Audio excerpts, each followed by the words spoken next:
வணக்கம். இப்போ ஏஐ உலகத்துல ஒரு புது ட்ரெண்ட் உருவாகியிருக்கு. அதாவது வெறும் 48 மணி நேரத்துல ஒரு ஏஐ ஸ்டார்ட் அப்ப உருவாக்க முடியுமா? இது கேட்கவே கனவு மாதிரி இருக்குல்ல. ஆனா இதுதான் நிஜம்னு சில பேர் சொல்றாங்க. வாங்க, இந்த மின்னல் வேக ஏஐ ஸ்டார்ட் அப் கனவுக்கும் அதோட யதார்த்தத்துக்கும் நடுவுல என்ன இருக்குன்னு நாம ஆழமா பார்க்கலாம். ஆமா, 2 நாள்ல ஒரு ஏஐ ஸ்டார்ட் அப் தொடங்க முடியுமா? இதுதான் இப்போ டெக் உலகத்துல எல்லாருமே கேக்குற கேள்வி. ஒரு வெறும் ஐடியாவ 2 நாள்ல ஒரு முழு ப்ராடக்டா மாத்துறது எப்படிங்க சாத்தியம்? இதுக்கு பதில் இப்ப வந்திருக்கிற சில புது டெக்னாலஜிஸ்லயும் நம்ம யோசிக்கிற விதத்திலயும் இருக்கு. இந்த வேகத்துக்கு பின்னாடி இருக்கிற மேஜிக் என்ன தெரியுமா? அதுக்கு பேரு தான் 0 to MVP. அதாவது ஒரு ஐடியா ஜீரோலேருந்து மினிமம் வேலை செய்யக்கூடிய ஒரு ப்ராடக்டா மாறுறது. இதுக்கு பெரிய கோடிங் டீம் எல்லாம் தேவையே இல்ல. இப்போ இருக்கிற நோ கோட், லோ கோட், அப்புறம் ஏஐ டூல்ஸ் அது போதும். அதுதான் இதோட உண்மையான சூப்பர் பவர். முன்னெல்லாம் ஒரு ஆப் பண்ணணும்னா டெவலப்பர்களுக்காக மாச கணக்குல காத்திருக்கணும் இல்லையா? அந்த காலமெல்லாம் போச்சு. இப்போ ரெப்லிட் மாதிரி பிளாட்ஃபார்ம்ஸ்லாம் என்ன சொல்றாங்கன்னா, ஒரு மதிய சாப்பாட்டுக்குள்ளேயே உங்க ஆப்பை ரெடி பண்ணுங்கன்னு கூப்பிடுறாங்க. ஏஐயோட உதவியால டெவலப்மெண்ட் டைம் நினைச்சு பார்க்க முடியாத அளவுக்கு குறைஞ்சிடுச்சு. இது வெறும் கோடிங் மட்டும் இல்லங்க. ஒரு ஸ்டார்ட் அப் ஆரம்பிக்கிறவங்களுக்கு 24/7 வேலை செய்யற ஒரு ஏஐ அசிஸ்டன்ட் கூடவே இருக்கிற மாதிரி இப்போ ஒரு ஃபீல். ஒரு ஐடியா நல்லா இருக்கான்னு செக் பண்றதுல இருந்து பிராண்ட் நேம் யோசிக்கிறது, மார்க்கெட்டிங் காப்பி எழுதுறது வரைக்கும் கிட்டத்தட்ட எல்லா ஆரம்ப வேலைகளையும் ஏஐ பாத்துக்கறதால எல்லாம் ஜெட் வேலத்துல போகுது.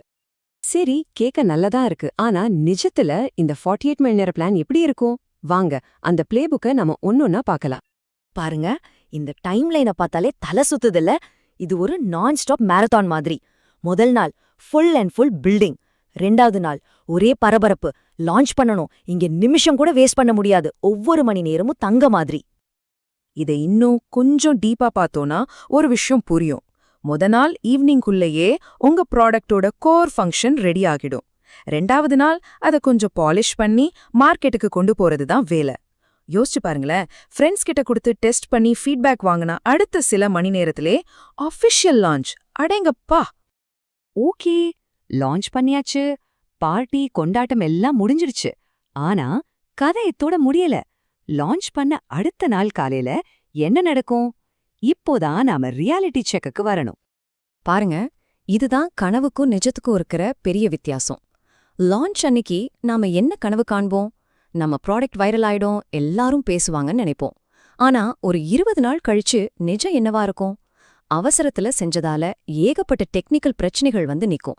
புரட்சிகரமான டெக்னாலஜின்னு நினைச்சது டேட்டா பிரைவசி இஷ்யூஸ்ல போய் மாட்டிக்கும். இதுதான் நிஜம். சொல்லப்போனா இந்த வேகமான பயணம்ங்கிறது கண்ணிவேடி நிறைஞ்ச ஒரு பாதையில ஊடுற மாதிரி. நீங்க அவசரத்துல செய்யும்போது தரம் குறையும், அதனால உங்க பிராண்ட் பெயர் டேமேஜ் ஆகும். நாளைக்கு உங்க ப்ராடக்டை இன்னும் பெருசாக்கலான்னு நினைக்கும்போது இந்த டெக்னிக்கல் டெட் ஒரு பெரிய சுவரா வந்து நிக்கும். அதாவது வேகத்துக்கு நம்ம ஒரு விலை கொடுத்தே ஆகணும். அப்போ இதுக்கு என்னதான் தீர்வு? வேகமா போறது மட்டும் முக்கியம் இல்ல, நிலைச்சு நிக்கிற மாதிரி உருவாக்கணும்.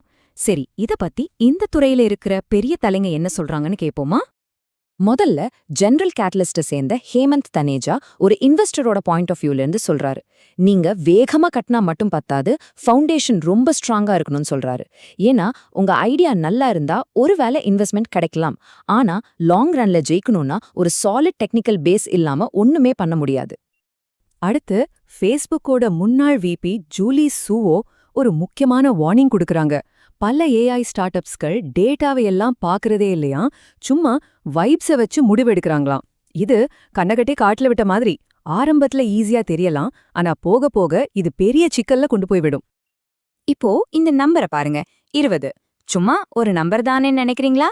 இல்ல, இந்த வேகமான ஏஐ உலகத்துல இந்த 20ங்கிற எண்ணுக்கு பின்னாடி ஒரு முக்கியமான விஷயம் இருக்கு. அது என்னன்னு பார்க்கலாமா? இந்த 20 வேற ஒன்னும் இல்ல, இந்தியால கூகுளோட லேட்டஸ்ட் ஆக்சலரேட்டர் ப்ரோக்ராமுக்கு செலக்ட் ஆன ஏஐ ஸ்டார்ட் அப்களோட எண்ணிக்கை. இது நமக்கு என்ன சொல்லுது? ஆமா, ரிஸ்க் எல்லாம் இருக்குதான், ஆனா இந்த மாதிரி வேகமா வளர்ற ஸ்டார்ட் அப்களை கைவிடாம அவங்களுக்கு சப்போர்ட் பண்ணவும் கைடு பண்ணவும் ஒரு பெரிய எக்கோசிஸ்டமே ரெடியா இருக்கு. அப்ப நாம மறுபடியும் ஆரம்பிச்ச இடத்துக்கே வரும். இந்த ஏஐ யுகத்துல ஸ்பீடுங்கிறது நமக்கு கிடைச்ச மிகப்பெரிய வரமா, இல்ல அதுவே நம்ம கண்ணை மறைக்கிற சாபமா? வேகமா ஓடுறது முக்கியம்தான், ஆனா சரியான பாதையில ஓடுறோமாங்கிறது அதை விட ரொம்ப முக்கியம் இல்லையா? இத பத்தி நீங்க என்ன நினைக்கிறீங்க?